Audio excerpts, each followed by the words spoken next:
પરંતુ હવે જે બનાવ બની ગયો છે એ બનાવમાં અમે પણ અજાણ હતા, અમને પણ કંઈ ખબર નથી. હું એ દિવસે બપોર પછી આવેલો, પરંતુ એટલું ચોક્કસ કહીશ કે સરકાર એમની સાથે સન્માનપૂર્વક વ્યવહાર કરવા માંગે છે. હું પણ કહું છું અને મારી જવાબદારી છે કે વિક્રમભાઈ જ્યાં કહેશે ત્યાં સરકારમાં સન્માનપૂર્વક એમનું આમંત્રણ મળે.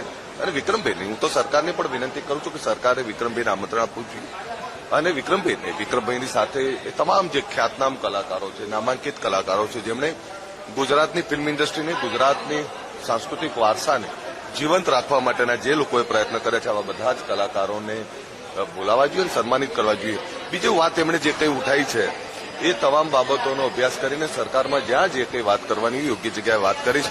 હું 100% કહું છું કે જે એમની લાગણી છે, જે સમાજની લાગણી છે, એમની સાથે ઉભું રહેવું મારી જવાબદારી છે અને જે કોઈ બાબત હશે એમાં સકારાત્મકતાથી જે કોઈ નિર્ણય આવશે તો હું એમની સાથે છું. સાથે એ પણ વાત કરું છું કે સરકાર જે કંઈ બન્યું છે અચાનક બન્યું છે, સરકારનો કોઈ બદ ઇરાદો નહોતો અને એમનું સન્માન જળવાય એ મારી જવાબદારી છે. સરકાર પણ એમની સાથે છે, સરકારની પણ જવાબદારી છે. એટલે સરકાર 100% સન્માનપૂર્વક વ્યવહાર કરશે અને એમાં જ્યારે પણ વિક્રમભાઈ જે કંઈ વાત કરશે તો એમની વાતને વાચા આપવા માટે હું એમની સાથે છું.